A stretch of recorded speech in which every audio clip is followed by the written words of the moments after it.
Hello friends, my name is Shayla and today I'm here to film my mid-month wrap-up for the month of July. I have had an insane reading month so far. I'm gonna admit that right up front. I read way more than I anticipated to. I've been a reading machine. It's basically been like a book and a volume of manga or more a day. It's been a lot. So there's a lot to unpack in this in this wrap up. I don't need to do an unhaul anytime soon, though I might have to soon because I'm starting to run out of space. But anyways, that's neither here nor there. So what I'm gonna do is I am going to start with the novels and then we will jump into the manga, because a lot of the manga, they're like one volume in a series, so I want to be able to spend my time with them. So we're going to do this in two parts. If you're just here for the manga, there is your timestamp, but I hope you will stick around for all of it because I haven't had any dud reads this month. They've all been pretty dang good, and I am really excited to share them with you. So let's go ahead and dive right in. Let's start with the digital reads that I've read this month. So first up, we're going to talk about Not Like the Movies. This is by Carrie Winfrey, I want to say. This is definitely got that rom-com kind of feel to it. And, you know, they work together. They inspired the previous, like a screenplay for the previous book. And it's one of those things where they kind of have to navigate a lot of that, but they also have to navigate her family situation, which is a little bit sticky. She's got a dad basically with Alzheimer's who's in a care facility, and she does her best to take care of him.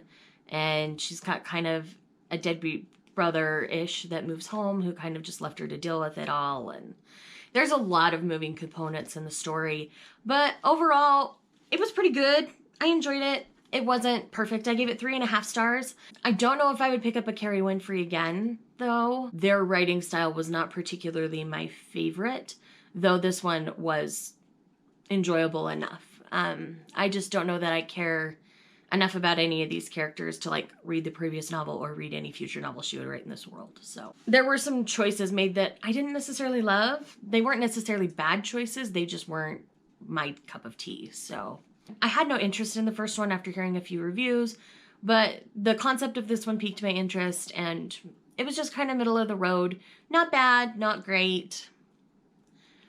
Just a little bit above average, in my opinion. The Best Thing by Mariana Zapata. This was an audiobook that I listened to, and I absolutely adored this. So basically, we have two people who met through, like, while they were traveling in a foreign country, and they start a relationship, and he's a professional rugby player, and he ends up injured. And after that, he kind of ghosts the world. Like, he shuts down all of his social medias. He doesn't answer his phone. But she has something to tell him. She's pregnant. So we're about a year later, well, 18 months later. They say the 17, 18 months. They say the months quite a bit in the book. Anyways, he shows up trying to win her back, only to find out that he's a dad, because she never flat out said, "You're a father," in any of the messages that he got. Just, "I really need to talk to you. This is important.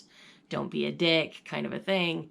And the way they come together and the way they work through what happened to him and everything was just really interesting. I really enjoyed Mariana Zapata's approach to this story, because it's not necessarily a new kind of story, but I really loved her approach, and I gave this one 4.5 stars. Next, we have Beautifully Broken. This was an audiobook, once again, that I listened to. This is a motorcycle club romance. In this one, we're dealing with a woman who is physically scarred on her face and tries to hide it. And then we have a big burly biker guy who has internal scars, you know, emotional scars from serving in the war and all those kinds of things. And he's got a lot of other traumas that he deals with. So he's dealing with psychological trauma. She's dealing with physical trauma. And they come together and heal through art, and that's how they meet. It is so, like, I was surprised by this one. I did not expect to enjoy it like I did. The smut was top shelf, absolutely fantastic, and I really had a good time with it. And I gave this one also 3.5 stars, but that's a high 3.5. Honestly, after a while, I think I'd bump it up to a 4, because my enjoyment really was quite high with this one. Next, we have Sin and Ink by Naima Simone. And this one, it's kind of a taboo romance in which we have a man who's been in love with his sister-in-law since the first second he set eyes on her, but stepped aside so that his younger brother could try with her first. And they ended up married, and he ended up dying in a tragic way. And so they're both trying to heal from the trauma of losing him, but at the same time, they're fighting their feelings for each other and their attraction to one another. And it's just explosive and like intense in a way that I didn't expect. I'm definitely going to be picking up more Naima Simone. I really, really, really loved this. Like, it's really so good. But, you know, again, this is like Beautifully Broken, where it's like a high 3.5, maybe bump it up to a 4, because I still think about it. It was really, really good. All right, next up we have Sunshine on Silver Lake. This is the next installment in the Sweetwater Springs series. This one is just really sweet. I really loved it. I really love these Sweetwater Springs books. This one, we've got people who know each other falling in love, and it's just cute. I really, really love it. Definitely check out the Sweetwater Springs series by Annie Raines if you haven't. They are definitely enjoyable, and I just really, really like them. And then next up we have Paradise Cove by Jenny Holiday. This is book 2 in the Matchmaker Bay series. I love the Matchmaker Bay series so stinking much. I seriously have the best time when I read it. In this one, it feels more enemies to lovers, kind of like the previous book. She's got a way of writing like explosive connections, and this is just more like they're fighting what they feel for one another. Like, it's good. Definitely go read Paradise Cove. All right, that is it for the digital reads. Let's dive into the physical ones, and that stack's pretty tall. So first up, I've got 3 Christine Feehan books here we're going to talk about.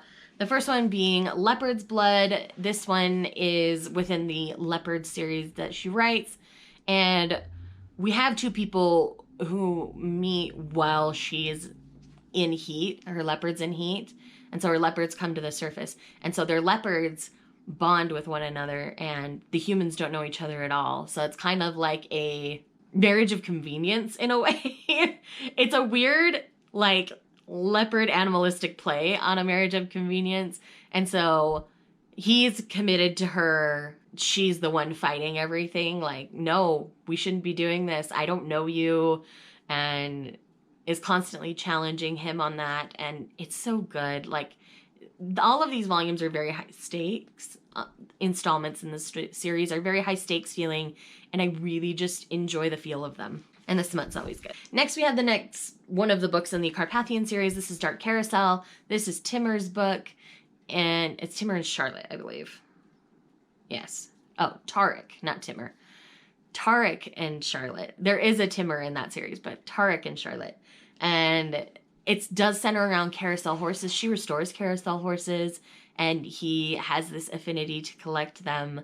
And the way the vampires come into play in this one are fantastic. I really loved this, and I really like the latter Carpathian novels a lot.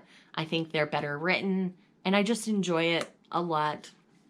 Christine Feehan has a formula, and apparently I just love it. And then last but not least, we have Desolation Road by Christine Feehan. This is my favorite Christine Feehan I've ever read. This is Absinthe's book in the Torpedo Inc. series. And in this one, the people in the motorcycle club in this one have all experienced very severe traumas. They were basically gang raped as kids and trained to be assassins. And so they all have things that they're dealing with. And in this one, we have a woman who basically fought back against a rapist, and her life was ruined because of it. Like, she ended up spending time in jail, and she slowly sought revenge on all of the people who sent her there. And so she's constantly been on the run. So now she has this person that she's wildly attracted to and connected to, and it's the way it all goes down is so good. There is a particular kink within the sex scenes in this book that, you know, a lot of people will find very taboo. I found it very enjoyable personally, though I've never done anything like that. It was very enjoyable for me to read, and it was written in a way that, like, amped up your anticipation along with the characters. We'll just put it that way. And yeah, this is a book I will definitely be revisiting because I had such a great time with it. All right, next up we have a light novel here, and that's I Had That Same Dream by Yoru Sumino. In this one, we're following a young girl who's just unhappy with life.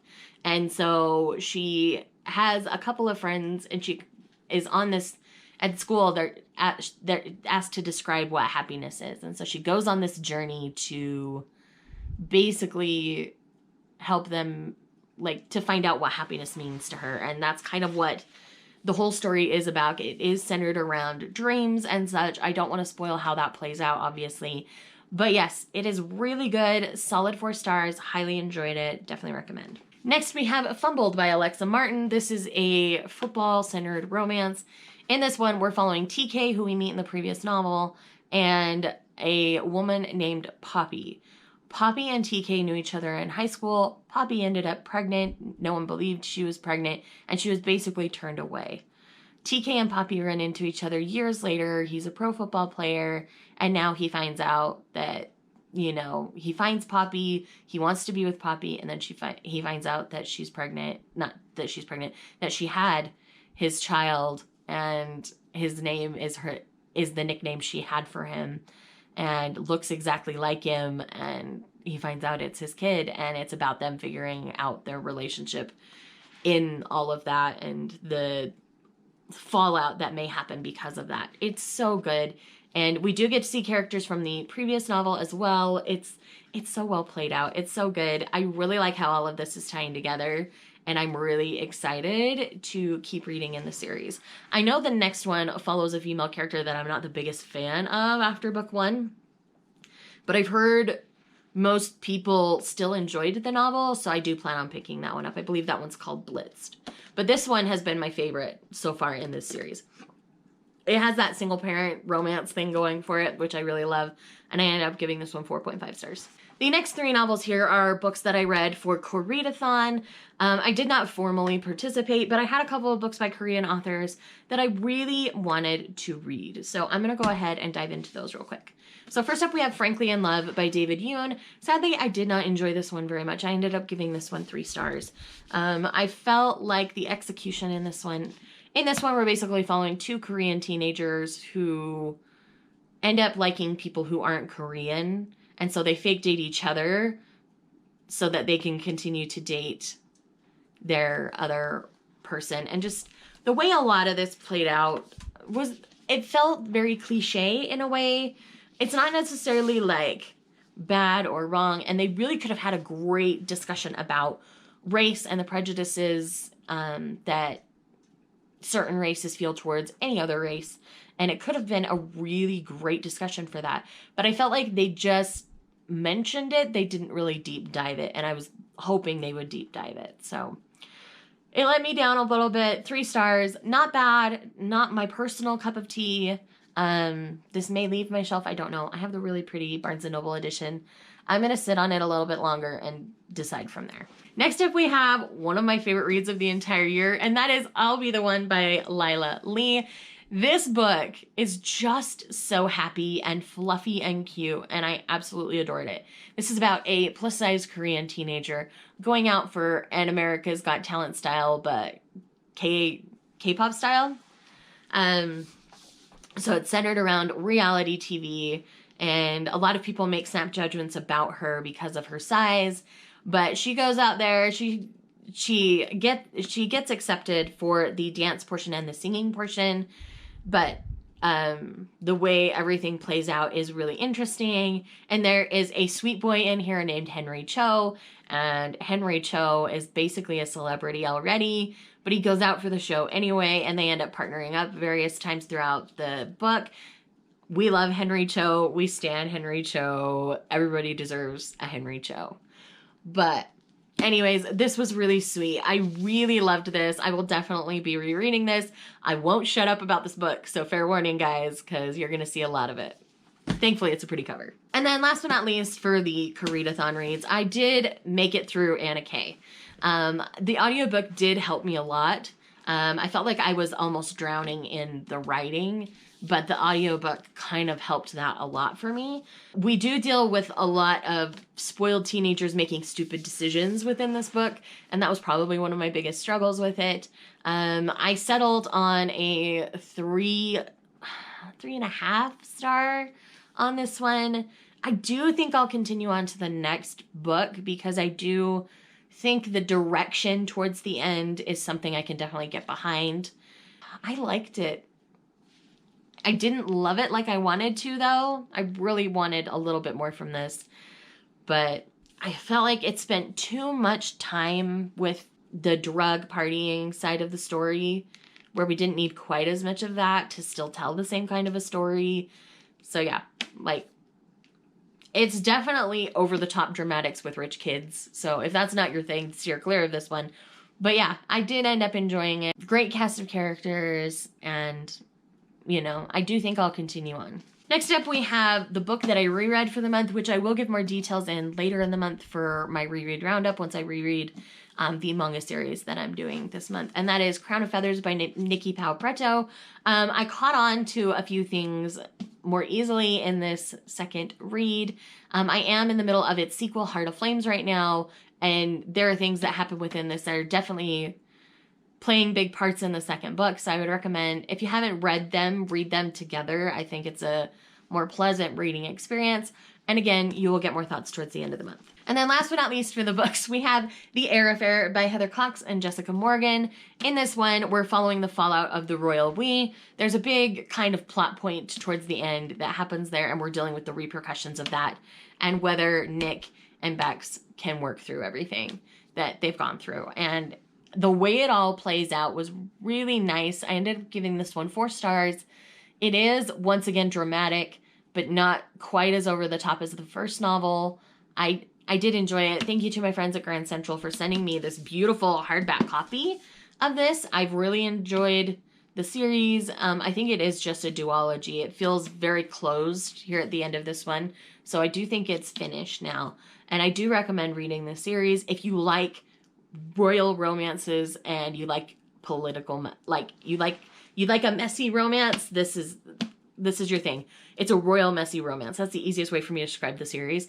But I like me some mess. I don't like my stuff too clean sometimes. I like a mess every so often, and this series fed me for that. Alrighty, friends, that is it for the book portion of this video. Let's jump into the manga portion. Alrighty, the first thing we've got here is All of Midnight Secretary. I do have a reaction vlog that I filmed for this, and that should be going up later this week. So once that's up, I will leave that linked for you. But Midnight Secretary is a story about a woman who has baby face, so she looks very severe when she's at work to make herself look a little bit older, and she gets hired to be the executive at the company to be the assistant to one of the managers at the company, and it ends up that he's a vampire. And so she finds out his secret, and things go from there. And it's so good. It's so smutty. It fed my smutty soul so well. And I really enjoyed my time with Midnight Secretary. I hate that I've put it off so long. Lita, I should have listened to you years ago. But again, you will get my full thoughts in the reaction vlog. And then later on in the month, we will be doing the live show for Thirsty Thursday on my channel this time. And I'm so excited. Next up, we have Snow White with the Red Hair, Volume 8. Now, we do, towards the halfway point of this novel, of this volume, we get content that is no longer in the anime. So there's one little thing right at the beginning. It was just slightly out of order from the anime. So I wasn't sure if it was canon or not, but it is canon. It's in the first part of this volume. But then we quickly move into content that is not in the anime, and I have to say I'm still thoroughly enjoying myself and enjoying the series. So I will continue to pick up Snow White with the Red Hair. Volume 8 was solid. I really loved it. Next we have Daytime Shooting Star, Volume 7. In this one, I finally feel like something shut down that should have been shut down a long time ago. And I really I love the characters in this story. Suzume really is a fantastic character. I really, really love the exploration that she's going on, and I'm liking how it's playing out so far. There are 3 more volumes of this one, 8, 9, and 10. So I'm really excited to see if I'm right by the end. Let's hope I'm not Boo Boo the Fool. If not, it would be really, really sad. Next up, we have volume 4 of An Incurable Case of Love. We finally have the smuts, my friend. We finally have the smuts. And it was glorious. I absolutely loved it. This volume was so good. We're dealing with Dr. Tendo and a nurse named Nanase. And she basically became a nurse to eventually work with Dr. Tendo and to meet him again because they met on the street. And I love this series as a whole, but this particular volume was just so good. And I really liked how things played out. Like, it was just good. I liked it. Go read it. Next up, we have Shortcake Cake Volume 8. I've been waiting for Volume 8 to pick up Volume 8 for a long time. I kept hoping my local bookstore would get it in, and they haven't ever gotten it in. So I just went ahead and ordered a physical copy. And this volume, there was a lot of growth for Riku and Ten's friendship. In this one, we get to know Riku a lot more and why Riku's been mysterious and why he interacts with certain people the way he does. Like, it's absolutely fantastic. I continue to love this series. I feel like it continues to have this deeper undertone than I expect it to, and I really enjoyed Volume 8. Next up, finally, Requiem of the Rose King Volume 12. Oh my gosh, it fed my soul in the best possible way.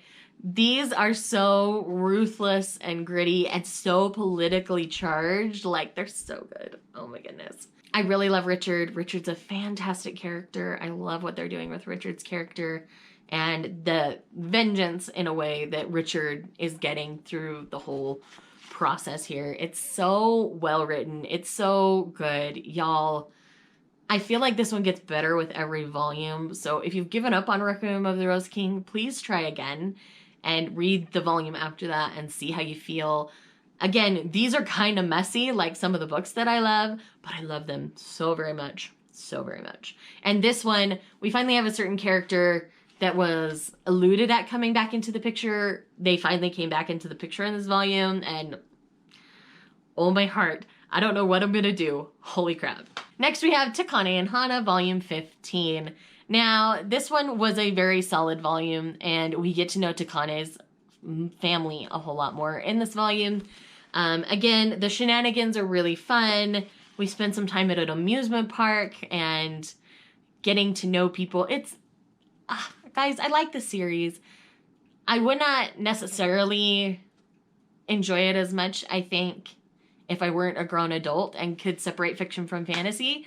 And yes, so that's all I'll say about this series. I talk about this series a lot, so you guys know my thoughts.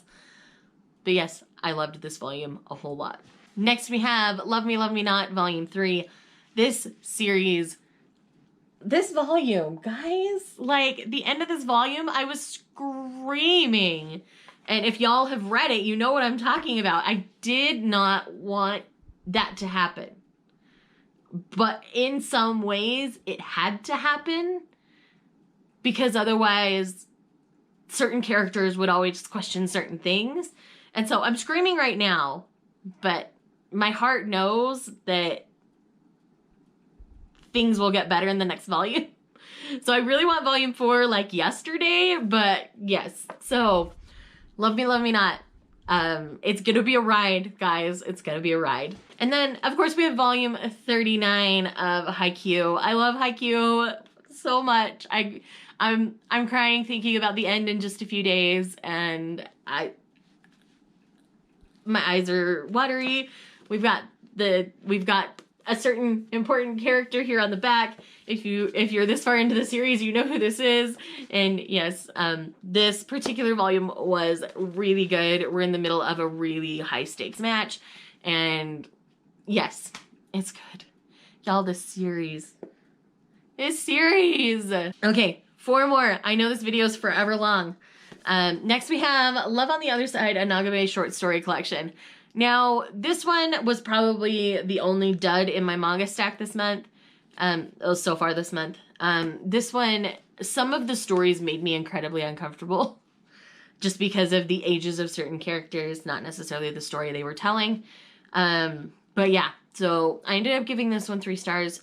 The art, as always with Nagabe, is beautiful, but a couple of the stories, like I say, made me a little uncomfortable because of the age of some of the characters. So if you're uncomfy with certain things, then this may not be for you, but it's hard for me to like describe things without getting spoilery, but just know that there's going to be some problematic stuff in this one, and it's not going to be for everybody. Now let's move on to something that makes me incredibly happy, and that is A Man and His Cat Volume 2. This volume is so pure. This series, you guys, if you are not reading A Man and His Cat, what are you doing? It is so good. I love this oh so very much. I love Fukumaru, and I love Mr. Kanda, and they are just so precious. We get a little more of Mr. Kanda's life and backstory in this one, and it's so sweet, and I love it oh so very much. Next we have Night of the Ice Volume 2. In this one we're following what happens in Volume 1, and we get to see Kuroko find his way back to the sport again and deal with certain things, and Chitose has gotten thrown into things in a way she wasn't expecting now, and oh my gosh, it's so good. And there's the cutest little sweetest romantic gesture in here, and I need more answers about that. Like, I'm hoping we get them in Volume 3. I love it so much. Y'all, this series, go pick it up. All right, and then here's a new series that I tried that I unexpectedly really enjoyed, and that is My Senpai is Annoying Volume 1.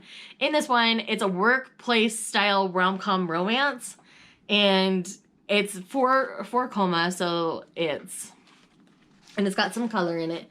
So it's comedy style, so it's meant to be comedy. She's little, short, and tiny, and he's kind of an older or more burly kind of dude, but they have feelings for each other. It's cute. I really like it. It's sweet, and it's funny, and it's got some sass to it at the same time. Like, it's got all the things I love, except smut. There's no smut in this so far. Maybe later, but not now. And it's good. I like it. And then last but not least, we have Blue Flag Volume 3. Thank you so much to my friends over at Viz Media, because y'all send me the best stuff, and this volume was so good. Y'all, I don't even have words for how good this was. It was choice. It was amazing. I highly recommend continuing on with Blue Flag, guys. Each volume I read, I fall further and further in love with the story, and yes, y'all, you just need to read it, okay? Go read Blue Flag. This is about teenagers exploring romantic love and what it means to them and how it can affect the friendships that they've made. Just, y'all, go read it. Go read it. This one will come out, I believe, in August. I'll put the date down below, but keep going, guys. It's so good. Okay, friends, that is everything that I've read so far this month. Like I said, it was a mountain. It was a lot. And yes, I need to go. Y'all have a fantastic day. Let me know in the comments down below what you've read so far this month that you've loved, and I will see you in the next one. Bye.